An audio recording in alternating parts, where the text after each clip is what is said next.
Hola, hola everyone. Welcome to today's explainer. So today, we're going to unlock one of the absolute most fundamental skills you need in any language, which is talking about what you do for a living. We're pulling some really fantastic insights from the super energetic Mr. Spanish language series. The hosts there, Carlos and Maria, have designed this brilliant, incredibly relaxed approach specifically for beginner Spanish learners to just completely master workplace introductions. By the time we wrap up this explainer, you're going to know exactly how to navigate that classic party question effortlessly in Spanish. All right, let's just dive right into this. Here's a quick look at our roadmap for today. First, the big question. Second, stating your profession. Third, navigating gender rules. Fourth, workplaces and work styles. And finally, number 5, the complete presentation. So, starting off with part 1, the big question. Let's talk about breaking the ice in Spanish. Okay, before you can even answer, you really need to know how to break the ice yourself, right? When you meet someone new at a party or out on the street, there are 2 distinct paths you can take to ask the exact same thing. First up, we have the informal, everyday approach. And ¿qué trabajas? Literally meaning, what do you work in? It's super easy, it's friendly, and it's incredibly common. But, alternatively, we have a slightly more formal approach, ¿a qué te dedicas? Which roughly translates to, what do you dedicate yourself to? As Carlos and Maria point out, both of these are absolutely essential for your vocabulary. But honestly, throwing in an ¿a qué te dedicas? Adds this really fantastic touch of elegance to your conversation. Moving right along to part 2, stating your profession. This is all about mastering the verb ser. Now here is the beautifully simple formula you need to answer that big question. You literally just say soy, which means I am, followed immediately by your job title. That's the whole shebang. Soy profesor, I am a teacher. Or soy estudiante, I am a student. The directness of this structure is really what makes it so approachable for beginners. You definitely don't need a complex sentence here. You just need this one basic building block. But wait, we need to pause for a second because there is a massive pitfall here that English speakers fall into all the time. In English, we naturally say, I am a doctor. So you might think you should say, soy un médico. Actually, scratch that. Do not say that. In Spanish, you never use un or una before your profession in this context. It is entirely incorrect. You must firmly train your brain to just drop that article entirely and simply say, soy médico. It actually makes the sentence shorter and way simpler to say, but you just have to remember to let that article go. All right, on to part 3, navigating gender rules. Let's look at masculine, feminine, and neutral nouns. So because Spanish nouns have gender, job titles have to adapt depending on who is actually speaking. If you identify as male, your job title typically ends in an O, like médico or ingeniero.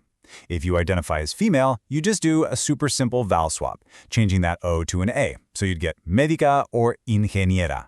But honestly, the absolute best part of this are the neutral exceptions. If a profession ends in an E like estudiante, or ista like dentista or taxista, or even the word policía, it stays exactly the same for everyone. As Maria notes in the lesson, these exceptions are a total relief for learners. It's just way less to memorize.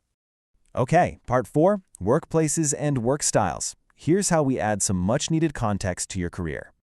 To talk about where we actually do our jobs, we use the incredibly friendly regular verb trabajar, which just means to work. You simply say trabajo en, meaning I work in.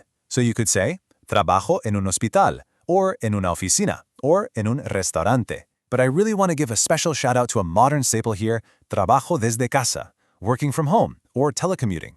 Carlos makes this great joke in the lesson about being able to work in his pajama bottoms, which, let's be real, is definitely a relatable work style these days. Just, make sure you're wearing a real shirt for the video calls. Now, beyond where you work, people always want to know what your job is actually like. So here is a rapid-fire list of essential adjectives you can use. You just say, mi trabajo es, and pick one. Maybe it's interesante for interesting, divertido for fun, or, well, maybe it's aburrido, meaning boring. And while everyone dreams of having a fácil or easy job, the reality is that a lot of careers today can be pretty difícil, difficult, or estresante, stressful.